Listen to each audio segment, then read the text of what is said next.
Good day, everyone! We are done with the folk arts and crafts of Luzon and Visayas. So, for this week's discussion, it will be all about arts and crafts in Mindanao. So, are you ready? Let's begin. First, let's have an overview of Mindanao. Mindanao, referred to as the land of promise, the second largest and southernmost island in the Philippine archipelago. Mindanao also has the largest concentration of ethno-linguistic groups and culturally diverse islands.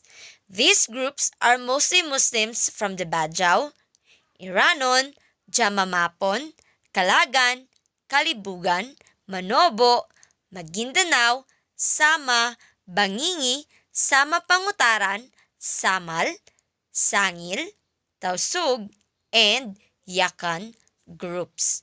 Other groups are Lumads of those who have maintained their indigenous beliefs and traditions instead of converting to Islam or Christianity. Some Lumad groups in Mindanao are the Bagobos and the Tibulis. Before Islam came to the Philippines, early Filipinos worshipped natural and believed that plants and inanimate objects are home to ancestral spirits. They also believed that natural phenomena are caused by gods. The indigenous belief system is called animism, the conversion of the natives and the arrival of Muslim traders. In this module, you will learn how animism and the Islamic religion fused together and produced a uniquely Filipino artistic tradition. You are invited to explore the arts of the peoples of Mindanao. Okay, now let's go with the attire, textiles, and tapestries of Mindanao. So their traditional clothing of Bilaan is an ethno-linguistic group that inhabit some parts of South Cotabato, North Cotabato, and Davao del Sur. Bilaan is a combination of two words, bila, which means house, and an, which means people. They are known for embroidery, brass ornaments, and beadwork that are integrated in their traditional clothing. Bilaan wear clothes woven from abaca embellished with embroidery, buttons, and beads. So mostly their clothes are made from abaca. Balaans, like the Bagobos and the Tibulis, weave highly polished abaca textiles using ikat. Ikat is a process of dyeing the fabric where the yarns are tightly wrapped with strings and dyed before weaving. So this is the traditional clothing of Bagobo and Tibuli. So as you can see in the picture, they have indigenous materials to use for the clothing. So Bagobos are a group of people that lived in Davao. Comes from the words bago, means new, and obo, growth. Tinalak is a woven from deep brown abaca treated in the ikat process to obtain intricate designs. Men, tinalak wear shorts and undershirt and a tinalak coat. Bagani, or their so-called hero or warrior, wear blood-red clothes and a head kerchief called tangkulo. Women, on the other hand, wear wrap around tinalak skirts and blouses. Their blouses are adorned with floral patterns, checkers, or paisley prints. Tibuli lived in and around Lake Cebu. South Cotabato are famous for their complicated beadwork, wonderful woven fabrics, and beautiful brass ornaments. Similar to the Bagobos, they regard the tinalak as sacred or holy. So traditional wedding rituals involve the exchange of this textile. Lang Dulay, The famous Tibuli Dreamweaver received the National Living Treasures Gawad Manlilikha ng Bayan or Gamaba.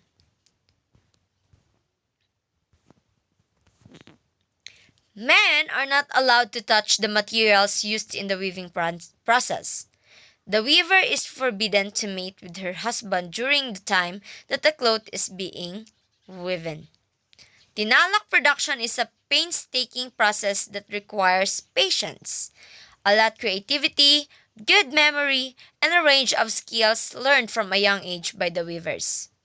Tibuli weavers themselves are used to stain these hand-spun abaca fibers. Traditional clothing of the Maranao. So as you can see in the picture, it is a malong. So Maranao means people of the lake, referring to people who occupy the land surrounding Lake Lanao.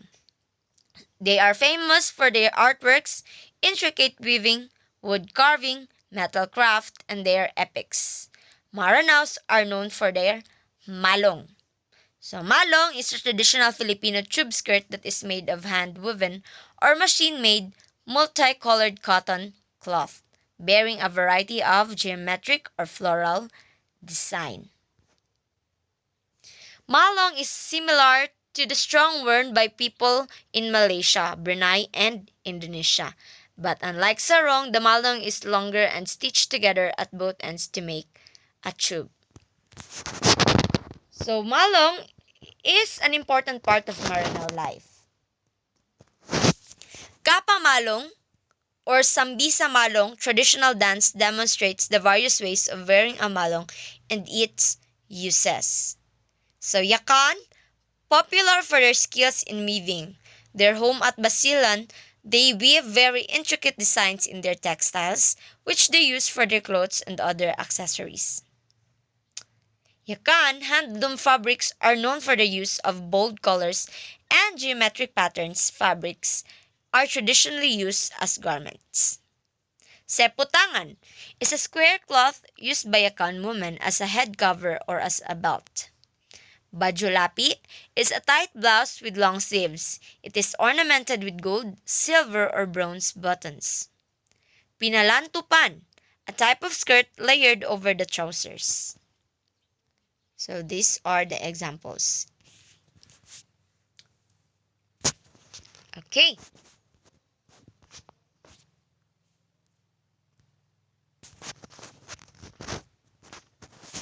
Lesson 2. Crafts, accessories, and body ornaments. So their famous sari manok is a legendary bird of the Maranao. It comes from the words sari, meaning cloth or garment, and manok for chicken. It has become a significant symbol of Maranao art. It's depicted as a fowl with colorful wings and feathered tail, holding a fish on its beak or talons. The head is profusely decorated with scroll, leaf, and spiral motif. It is said to be a symbol of good fortune. So that is the lucky charm of Maranawan. Ukir. It refers to traditional and unique carving and prominent to any design among the Moro ethno-linguistic communities. The name comes from an old Malayan word which means carve or ukit in Filipino. It is referred to as ukir in Maranao while ukil in Maguindanao. So there are differences in how they are pronouncing it. It depends on the places where they belong or located. So a new pattern now known as ukir motif has evolved from the Indian stylized bird-like and naga themes and the Islamic tradition of using flowering flowers, vines, and geometric patterns as well as local artisan styles. Flowing flowers rather. Ukir motif has evolved from the Indian stylized bird-like and naga themes. Okay. Face makeup and body ornaments. A distinct form of visual arts of the Yakan. Facial makeup applied on brides and grooms. The bride and groom wear different accessories. Wedding attire. In male, piece, hand-woven headcloth worn as symbolic protection from spears or knives. Kandit, 15-meter belt or sash made of gilim or red cloth. Shirts that are believed to be bulletproof with Arabic script designs prepared by imams and hajis. Female, on the other hand, they wear short skirt over trousers. And saruk. So, men and women wear this. Hat worn to add elegance. So, ornaments. Crocodile tooth necklace for fortune. So, they use crocodile tooth so they can attract fortune. Triangular amulets with symbols wrapped in black cloth. Anting-anting against bullets. Snake bone belts to guard from pain. Maniktigiyas is necklace or bracelet of beads from dried fruit seeds to protect from illness caused by evil spirits. Manik sembulan. It is a necklace or bracelet made of bamboo stems cut into short pieces, serves as added protection. So, functional articles.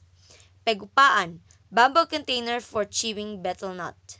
And lutuan, a small bronze box with engravings carried at the waist. So, tibuli accessories. Hilot is a heavy brass belt worn by women during festivals.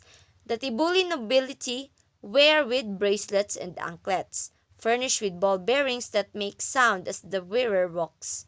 The bells that are hung from the distinctive brass of beaded belts signal the approach of a woman. Suwat mimotis, a wooden comb with colored glass beads hanging from it, worn toward the back of the head. And lesson 3, architecture. Torogan is the ancestral house of the upper class Maranao. It is the dwelling place of the Datu along with his wives and children. So Torogan, it is where the Datu and his family were living. The National Museum has declared the Maranao Tutugan, especially the Kawayan Torogan, as one of the national cultural treasures through Museum Declaration No. 4, 2008. Panolong is a wing-like ornament of Torogan flaring out from the beams. This ochre carving usually features naga or serpent, pakurabong or stylized fern, as well as floral and star and bud motifs. So these are examples of panolong. So it is very colorful. Badjao houses. The Badjao, also known Sama Babao, are the sea gypsies or nomads of the Sulu Sea.